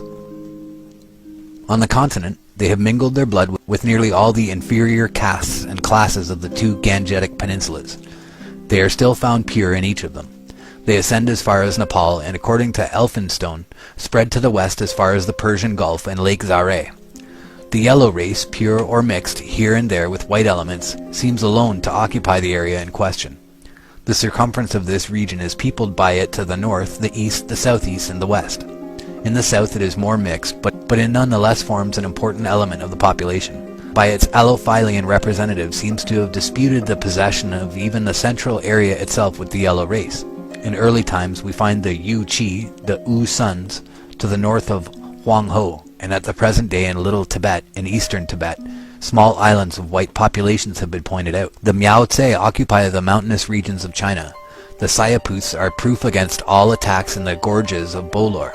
On the confines of this area we find to the east the Ainos and the Japanese of high caste, the Tinguyans of the Philippine Islands, to the south the Hindus. To the southwest and west the white element, pure or mixed, is completely predominant. No other region on the face of the globe, no other region presents similar reunion of the extreme types of the human race distributed around a common center. This fact of itself might suggest to the naturalist the conjecture which I have expressed above, but we may appeal to other considerations. One of the weightiest of these is drawn from philology. The three fundamental forms of human language are found in the same region and in analogous connections. In the center and the southeast of our area, the monosyllabic languages are represented by the Chinese, the Annamite, the Siamese, and the Tibetan. As agglutinative languages, we find from the northeast to the northwest the group of the Ugro-Japanese, in the south that of the Dravidians and the Malays, and in the west the Turkish languages. Lastly, Sanskrit with its derivatives and the Iranian languages represent, in the south and southwest, the inflectional languages. With the linguistic types accumulated around the central region of Asia, all human languages are connected, either by their vocabulary or their grammar. Some of these Asiatic languages resemble very closely languages spoken in regions far removed, or separated from the area in question by very different languages. Lastly, it is from Asia again that our earliest tame domestic animals have come. Isidore Geoffroy St. Hilaire is entirely agreed on this point with Dureau de la Malle. Thus, taking into account only the present epoch, everything leads us back to this central plateau, or rather this vast enclosure. Here we are inclined to say to ourselves, the first human beings appeared, and multiplied down to the moment when the populations overflowed like a bowl which is too full, and poured themselves out in human waves in all directions. This view of the location of the first center of the race is very widely accepted. It has the support of many great names. To its establishment, contributions have been made by scholars in a great variety of fields. Among them may be mentioned Layson, Bernoof, Ewald, Renan, O'Bry, de Eckstein, Hofer, Senart, Maspero, Lenormant, etc. Perhaps the most important single treatise representing the view is O'Bry's Cradle of the Human Species, a work of singular interest to every scholar. But the latest writers on the question are by no means confined to the two locations just mentioned. The difficulty of accounting for the first advent of human beings in America, without supposing in early times a closer land connection between the eastern and western hemispheres, in the intertropical regions that now exist, has led not a few ethnologists to postulate a lost Atlantis, including perhaps the Canary and Madeira Islands or the Azores, or located to the north or south of them, and to place it in the fountainhead of the streams of population which colonized both the Old and the New World. Another location lately advanced with great confidence and supported with remarkable acuteness and learning is that advocated by Dr. Friedrich Delitzsch in his valuable work entitled Wohllage das Paradies. This site is on the Euphrates between Baghdad and Babylon. In the author's construction, the four rivers are the great canal west of the Euphrates, called by the Greeks the Palakopas, the Shat and Nil, and the lower Tigris and Euphrates. But despite the conceded ability of the plea, there seems at present little prospect that it will secure acceptance among scholars. The distinguished Theodor Noldke, in a recent review, while cordially praising the learning and ingenuity of the work, professes himself unmoved by its arguments. Similarly, a critic in this country writes, "Unfortunately for the theory so powerfully advanced, almost all the linguistic evidences by which it is supported are still of doubtful value. The etymology of the Babylonian names in most cases, and the reading in some, being disputed by high authorities in this obscure field of inquiry. Were the linguistic points proved, it would be hard to resist the power of the argument, in spite of various difficulties arising from the scanty text of Genesis itself. As it is, although all other solutions of the knotty biblical problem may be subject to still graver objections, the following questions militate too strongly against Professor Delitzsch's solution. Why, if the stream of Eden be the middle Euphrates, is it left unnamed in the narrative? Though it is certain that the Hebrews were perfectly familiar both with the middle and the upper course of that river. Why, if the Pison and Gihon designate the canals Palakopas and Shat and Nil, are they said to compass the lands which the canals only traverse? If the lower Tigris be meant by the Hiddekel, why is this river described as flowing in front of Assyria, which lay above the central Mesopotamian lowland asserted to be Eden? How should a writer familiar with the whole course of the Tigris deem its lower part a branch of the Euphrates? Why should Cush, a name which commonly designated Ethiopia, have been used by the narrator in a sense in which it nowhere else occurs in the scriptures, without the least further definition? Why, on the other hand, is Havilah, if the Arabian borderland so well known to the Hebrews to be meant, so fully described by its products? Who tells us that the gold, the bdellium, and the shoham of Babylonia were also characteristic of the adjoining Havilah? But whether these objections in the present stage of Assyriological studies be fatal to the theory of Professor Delitzsch or not, we have no hesitation in saying that his dissertation, amplified as it is by the supplementary treatises on the ancient geography and ethnology of the Mesopotamian and neighboring countries of Canaan, Egypt, and Elam, is a perfect treasury of knowledge, made most accessible by excellent indexes, and probably the most brilliant production in all biblico-Assyriological literature. At the present writing, the latest monograph upon the subject is the one just published in the Revue de l'Histoire des Religions, from the pen of M. Beauvoir. This locates the Eden of ethnic traditions in America, and ascribes to the Celtic race no small influence upon the Greco-Roman mythology in the development of such ideas as those pertaining to the gardens of the Hesperides, the Isles of the Blessed, etc. The site advocated is not new, though the line of argument is fresh and scholarly. The hypothesis that the cradle of the race is to be sought in America has before found advocacy at the hands of J. Klaproth, Gobineau, and others. That this, however, is not to be the last and only word on the subject is evident from the fact that, in a huge work just from the press, an English writer says, "If there be an earthly original for the heavenly Eden, it will be found in equatorial Africa, the land of seething, swarming, multitudinous, and colossal life. This was the world of wet and heaven of heat, the land of equal day and dark, that supplied the two truths of Warti, Egyptian, the top of the world, the very nipple, the kapah, of the breast of earth, which is there one vast streaming fount of moisture quick with life. So surely as a topographical Meru is found in Habesh, so surely is the earthly paradise the original of the mythical which was carried forth over the world by the migrations from Cam, to be found there, if at all."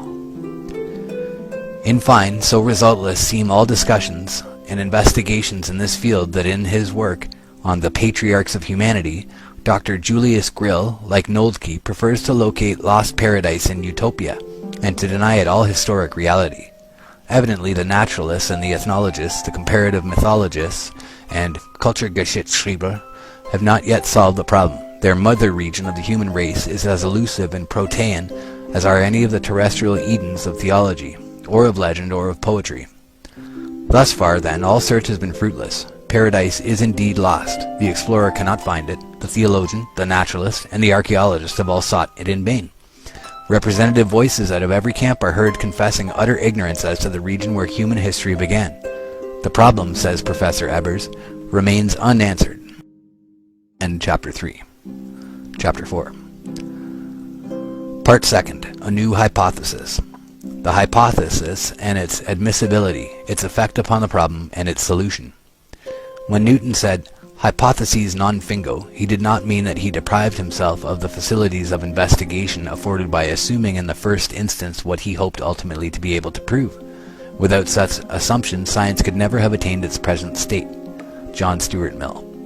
In scientific investigations, it is permitted to invent any hypothesis, and if it explains various large and independent classes of facts, it rises to the rank of a well-grounded theory.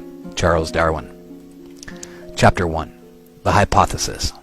The golden guess is morning stall to the full round of truth. Tennyson. From the foregoing chapters it would seem as if nearly every imaginable site for the Gan Eden of Genesis had been proposed, examined, and found unavailable. One, however, remains, a region of rarest interest in astronomical, physical, and historical geography, the natural center of the only historic hemisphere.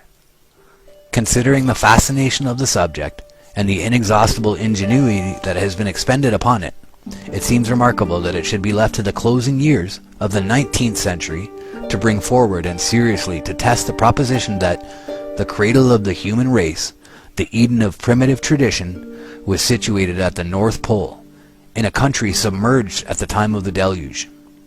This is the hypothesis which it is proposed in the following pages to examine, and according to the evidences to adjudge. We propose to make the test both strict and comprehensive. Hypothesis, however promising, must be brought face to face with reality. Ours, like its numberless predecessors, must be rejected if the solid facts of any of the following sciences show that it is inadmissible. General geogony, or the science of the origin of the earth, is point 1. Point 2. Mathematical or astronomical geography, particularly its teaching as to the inhabitableness or uninhabitableness of the circumpolar region with respect to light. Point 3. Physiographical geology, particularly its teachings as to the probability or improbability of the former existence and subsequent submersion of a circumpolar country. Point 4. Prehistoric climatology, particularly with reference to the temperature at the pole at the time of the beginning of human history. Point 5. Paleontological botany. Point 6. Paleontological zoology. Point 7. Paleontological anthropology and ethnology. And point 8. Comparative mythology viewed as the science of the oldest traditionary beliefs and memories of mankind. On the contrary, if the hypothesis is capable of meeting this eightfold test, and especially if we can show not only that it is admissible, but also that in greater or less degree it is supported by the positive evidence of the facts in nearly all of these fields of knowledge, we shall afford a much more complete and convincing verification than is at all usual in matters of prehistoric research. Footnotes 47.1. As to the alleged newness of the above hypothesis, it is proper to say that something like a year elapsed after its full acceptance and public announcement by the writer before he could find any evidence that it had ever been entertained or advocated by any other person. He then met with the allusion in the passage quoted from Bishop Hewitt as a motto to chapter 2 of the preceding part, and with a similar allusion in an anonymous article in Dickens' All the Year Round. Whether these were more than rhetorical flourishes he was long in doubt. Not until after the manuscript of the present work had been completed, packed, and addressed to the publishers, was the doubt resolved by finding in an anonymous English magazine article of more than 30 years ago this brief statement: Pastelius, or Pastellus, will have it that paradise was under the North Pole. Who Pastellus was and what he wrote upon the subject remained to be investigated. Suffice to say that up to the date of this writing the author has found no book or tractate in which the above hypothesis has ever been advocated. This fact renders some of the mottos prefixed to the chapters farther on remarkably significant and impressive. In many cases their authors express truths which they themselves did not perceive. Chapter 2. Important new features at once introduced into the problem of the site of Eden. Significance of these for a valid solution. A quote from John Stuart Mill, quote, "It appears then to be a condition of a genuinely scientific hypothesis that it be not destined always to remain an hypothesis, but be certain to be either proved or disproved by that comparison with observed facts which is termed verification. Verification is proof. If the supposition accords with the phenomena, there needs no other evidence of it." John Stuart Mill. It is evident, on a moment's thought, that our hypothesis immediately and materially modifies the whole problem of the location of paradise. Given a prehistoric circumpolar continent at the North Pole, as the cradle of the race, what must have been marked and memorable features of that primitive abode? 1. To the first men there would have been but one day and one night in a year. 2. The stars, instead of seeming to rise and set, would have had an apparently horizontal motion round and round the observer from left to right. The pole, the unmoving center point of the heavens, directly overhead, would naturally have seemed to be the top of the world, the true heaven, the changeless seat of the supreme, all-ruling God. And if, accordingly, through all the long lifetime of the antediluvian world, the circumpolar sky was to human thought the true abode of God, the oldest post-diluvian peoples, though scattered down the sides of the globe half or two-thirds the distance to the equator, could not easily have forgotten that at the center and true top of the rotating sky was the throne of its great Creator, and that there in the far north was the sacred quarter of the world. Standing at the pole of the earth, an observer would be not only directly under the center of the celestial hemisphere, but also directly on the center of the surface of the terrestrial hemisphere. There and there alone the heavenly bodies would move in horizontal planes round and round him everywhere at an apparently equal distance, and he would seem to himself to stand on the one precise center point of the entire earth. Every departure of a few miles in any direction from this polar position would at once confirm this first impression. If therefore primeval Eden was at the pole, the descendants of the first man, going away from such an original country, could hardly have failed to remember it as the center of all lands, the omphalos of the whole earth.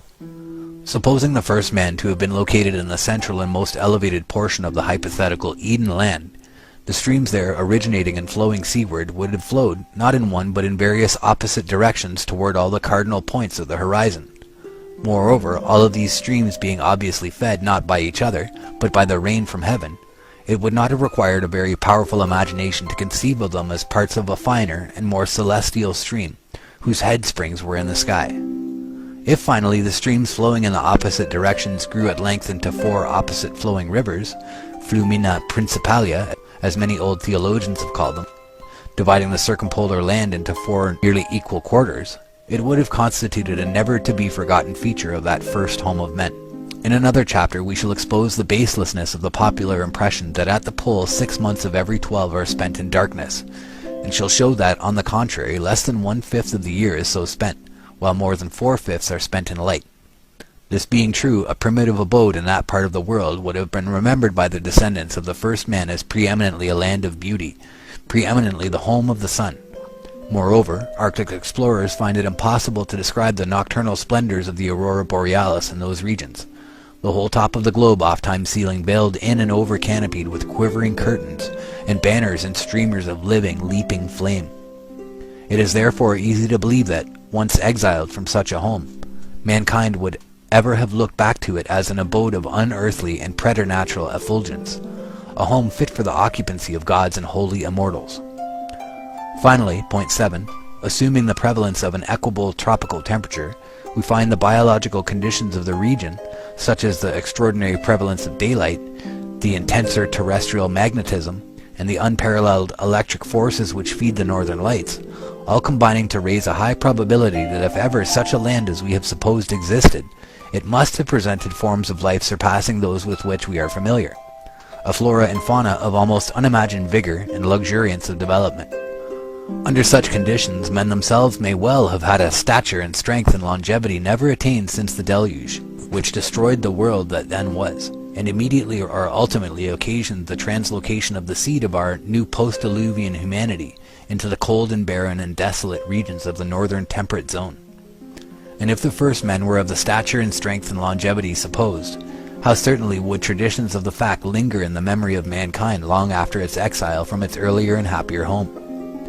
Glancing back now over these various points, one instantly sees that they present conditions of human existence totally unlike the conditions of life as we know it, or as it has ever been known in what are called historic ages. They necessarily modify in the profoundest manner the whole problem of the site of Eden. No solution ever heretofore presented exposed itself to refutation at so many points. None ever before postulated so extraordinary an adjustment of both heavens and earth. None ever before required, in order to its establishment, so incredibly wide a concurrency of testimony. Against no other has it ever been possible for the very stars in their courses to fight. If false, it demands of human tradition shadowy recollections of world conditions which have never existed in human experience. An hypothesis so peculiarly difficult must surely break down, if it be not true. Promising the reader, therefore, not a new ignis fatuus chase, but at least the satisfaction of a definite result as respects one hypothesis, we cordially invite his critical and patient attention to the facts to be presented in the following chapters. Part 3rd. The hypothesis scientifically tested and confirmed. Chapter 1. The testimony of scientific geogony. Chapter 2. The testimony of astronomical geography. Chapter 3. The testimony of physiographical geography. Chapter 4. The testimony of prehistoric climatology. Chapter 5. The testimony of paleontological botany. Chapter 6. The testimony of paleontological zoology. Chapter 7. The testimony of paleontological anthropology and ethnology. Chapter 8. The conclusion of this part. Quote, "It follows that man, issuing from a mother region, still undetermined, but which a number of considerations indicate to have been in the north, has radiated in several directions, that his migrations have been constantly from north to south." Le Marquis de Saporta, in Popular Science, 1883, page 753. Eine jeder Reis der ehemaligen Every journey undertaken after the ice-gated island world in the north of America knows of signs of the former presence of a people inhabiting lands which today seems to be no longer a human foot. Dr. F. Boas, in the Journal of the Society for Geography in Berlin, Volume 18, 1883, page 118. Could it once be proven that the Arctic terminus of the Earth has always been the icebound region which it now is, and which for thousands of years it has been, it would of course be useless to entertain for a moment the hypothesis that the cradle of the human race was there located. Probably the popular impression that from the beginning of the world the far north has been the region of unendurable cold has been one of the chief reasons why our hypothesis is so late in claiming attention. At the present time, however, so far as this difficulty is concerned, scientific studies have abundantly prepared the way for the new theory. That the Earth is a slowly cooling body is a doctrine now all but universally accepted. Okay. The problem is that he still thinks of the Earth as a ball. In saying this, we say nothing for or against the so-called nebular hypothesis of the origin of the world. For both friends and foes of this unproven hypothesis believe in what is termed the secular cooling or refrigeration of the Earth. All authorities in this field hold and teach that the time was when the slowly solidifying planet was too hot to support any form of life, and that only at some particular time in the cooling process was there a temperature reached which was adapted to the necessities of living things. On what portion of the Earth's surface now would this temperature first be reached, or would it everywhere be reached at the same time? These are most interesting questions, and the writer has often marveled that in scientific treatises on the cooling globe, we're going to skip. This is about solar heating and cooling. We know from some of the other stuff that we looked at that once you get past a certain point going northward, it does become warm. And the reason that I think that is, as mentioned in other texts, is that there's actually warm air blowing down from the heavens above. So I'm going to skip this part entirely because that's all that it is. It talks about the cooling of the Earth mass. And it has absolutely no bearing. So we're going to skip that chapter. The testimony of astronomical geography. The nights are never so dark at the pole as in other regions, for the moon and stars seem to possess twice as much light and effulgence. In addition, there is a continuous light in the north, the varied shades and play of which are amongst the strangest phenomena of nature, from Rambossen's astronomy. The fact which gives the phenomena of the polar aurora its greatest importance is that the earth becomes self-luminous, that, besides the light, which as a plane it receives from the central body, it shows a capability of sustaining a luminous process proper to itself. From Humboldt. We are apt to think of an unbroken night of 6 months at the pole. Eminent scientific authorities speak as if this conception were correct. Thus, Professor Geikie, in his admirable New Manual of Geology, writing of the Arctic flora of the Miocene age, says, "When we remember that this vegetation grew luxuriantly within 8 degrees and 15 minutes of the North Pole, in a region which is in darkness for half of the year, we can realize the difficulty of the problem in the distribution of climate which these facts present to the geologist." In like manner, Sir Charles Lyell, discussing the question of the possibility of whales reaching the supposed open sea at the pole, says, "They could pass under considerable barriers of ice, provided there were openings here and there, and so they may, perhaps, reach a more open sea near the pole, and find sustenance there during a day of more than 5 months' duration." From such representations as these, the reader naturally carries away the impression that daylight lasts at the pole somewhat over 5 months, while all the rest of the year the region is shrouded in darkness. Were this true, it would certainly be an unpromising region in which to search for the terrestrial paradise. Fortunately for our hypothesis, this conception of the duration of the polar night is very far from true. The half-yearly reign of darkness exists only in the uninstructed imagination. Astronomical geography teaches that, as respects daylight, the polar regions are and always have been the most favored portions of the globe. As early a popularizer of natural science as the Reverend Thomas Dick set forth the real facts as follows. Quote, "Under the poles, where the darkness of night would continue 6 months without intermission if there were no refraction, Total darkness does not prevail one half of this period. When the sun sets at the North Pole, about the 23rd of September, the inhabitants, if any, enjoy a perpetual aurora till he has descended 18 degrees below the horizon. In his course through the ecliptic, the sun is 2 months before he can reach this point, during which time there is a perpetual twilight. In 2 months more he arrives again at the same point, namely 18 degrees below the horizon, when a new twilight commences, which is continually increasing in brilliancy for other 2 months, at the end of which the body of this luminary is seen rising in all its glory. So that in this region the light of day is enjoyed in a greater or less degree for 10 months, without interruption by the effects of atmospheric refraction. And during the 2 months when the influence of the solar light is entirely withdrawn, the moon is shining above the horizon for 2 half months without intermission. And thus it happens that no more than 2 separate fortnights are passed in total darkness, and this darkness is alleviated by the light of the stars and the frequent coruscations of the aurora borealis.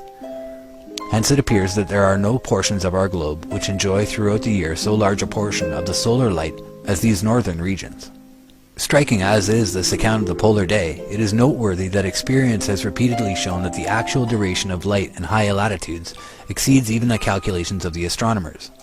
Thus, in the spring of 1893, the officers of the Austrian expedition, under Lieutenants Weyprecht and Payer, were surprised to behold the sun 3 days before the date on which he was expected to rise. A late writer thus states the case. In the latitude of 79 degrees 50 minutes north, in which the Tegethoff was lying, the sun ought to reappear above the horizon on the 19th of February, but, owing to an effect of refraction, due to the low temperature prevailing, minus 30 degrees, the explorers were able to salute its rays 3 days earlier. Lieutenant Payer's own account is as follows. Though the sun did not return to our latitude, 78 degrees 15 minutes north, 71 degrees 38 minutes east longitude, till the 19th of February, we were able to greet his beams 3 days previous to that date, owing to the strong refraction of 1 degree and 40 minutes which accompanied a temperature of minus 30 degrees. Still more remarkable was the experience of Barentz's Arctic expedition almost 300 years ago. Dr. Dick alludes to it as follows.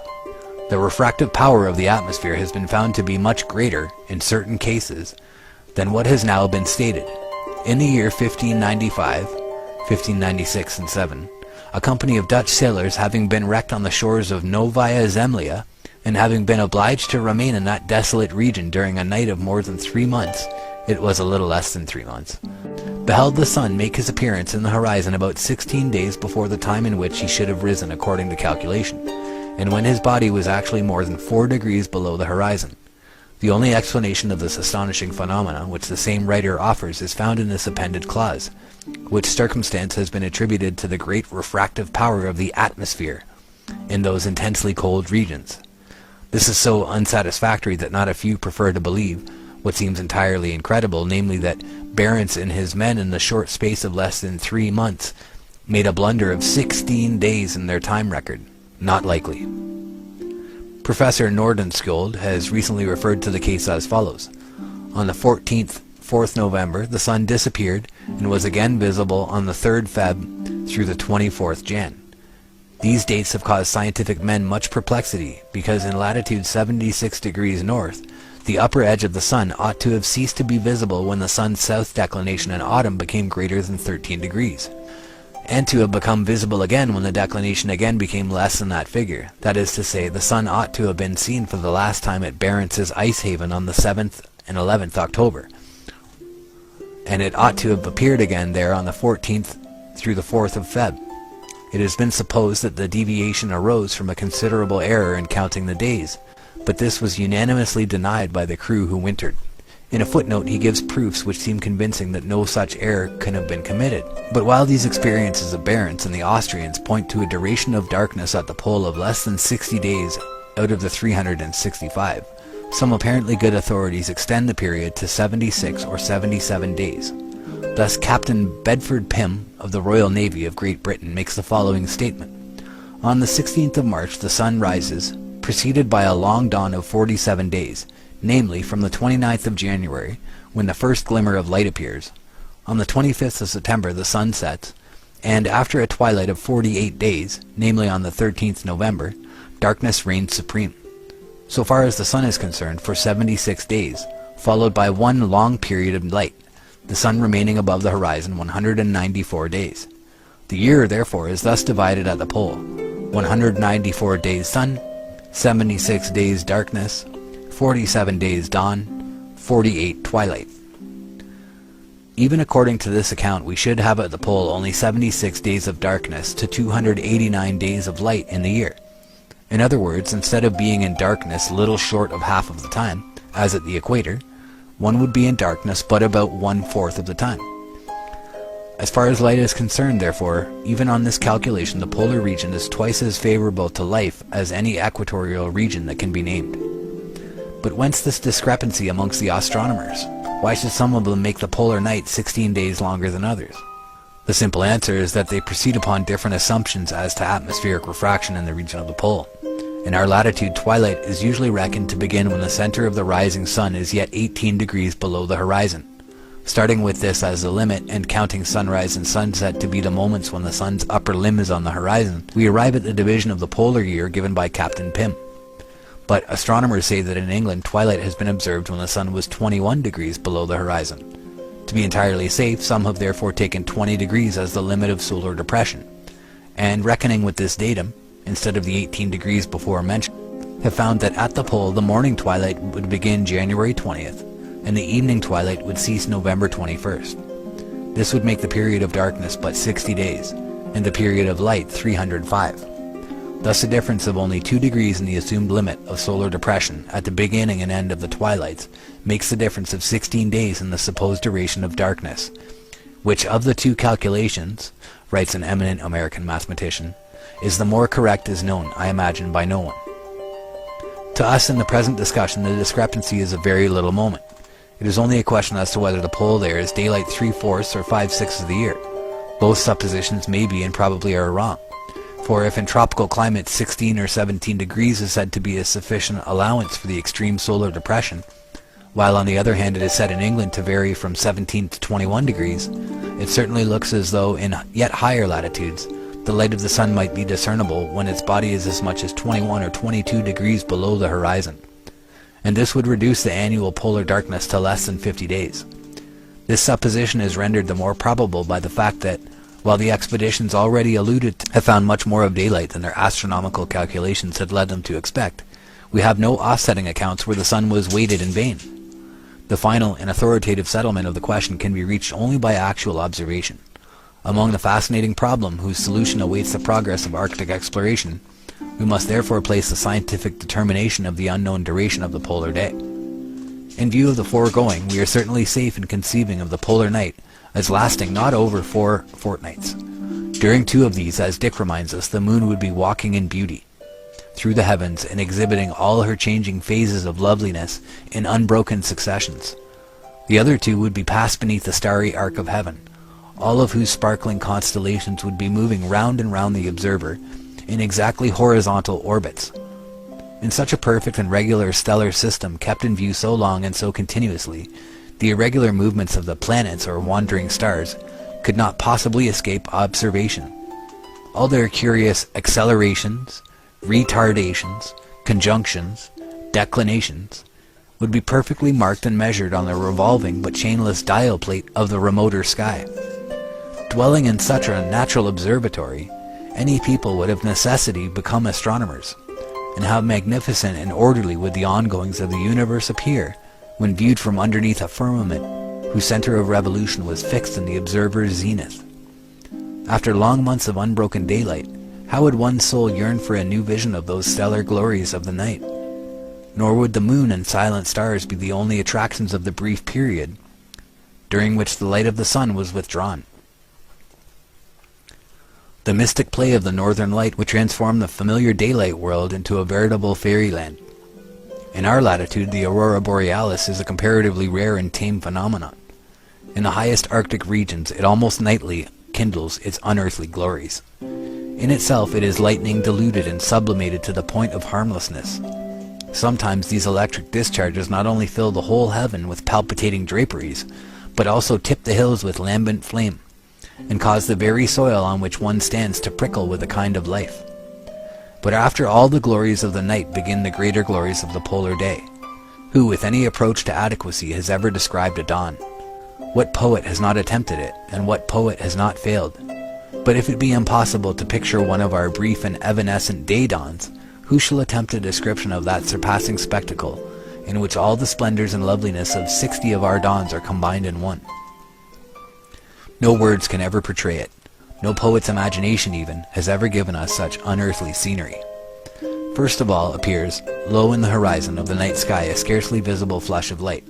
At first it only makes a few stars' light seem a trifle fainter, but after a little it is seen to be increasing, and to be moving laterally along the yet dark horizon. 24 hours later, it has made a complete circuit around the observer, and is causing a larger number of stars to pale. Soon the widening light glows with the luster of orient pearl. Onward it moves in its stately rounds, until the pearly whiteness buds into ruddy rose light, fringed with purple and gold. Day after day, as we measure days, the splendid panorama circles on, and according as atmospheric conditions and clouds present more or less favorable conditions of reflection, kindles and fades, fades only to kindle next time yet more brightly, as the still hidden sun comes nearer and nearer his point of emergence. At length, when for 2 long months such prophetic displays have been filling the whole heavens with these increscent and revolving splendors, the sun begins to emerge from his long retirement, and to display himself once more to human vision. After 1 or 2 circuits, during which his dazzling upper limb grows to a full orb disk, he clears all hilltops of the distant horizon, and for 6 full months circles around and around the world's great axis in full view, suffering no night to fall upon his favorite homeland at the pole. Even when at last he sinks again from view, he covers his retreat with a repetition of the deepening and fadening splendors which filled his long dawning, as if in these pulses of more and more distant light he were signaling back to the forsaken world the promises and prophecies of an early return. In these prosaic sentences we aim at no description of the indescribable. We only remind ourselves of the bald facts and conditions which govern the unpicturable transformations of each year-long polar night and day. Enough, however, has been said for our purpose. Whoever seeks as a probable location for paradise the heavenliest spot on earth with respect to light and darkness, and with respect to celestial scenery, must be content to seek it at the Arctic Pole. Here is the true city of the sun. Here is the one and only spot on earth respecting which it would seem as if the Creator had said, as of his own heavenly residence, there shall be no night there.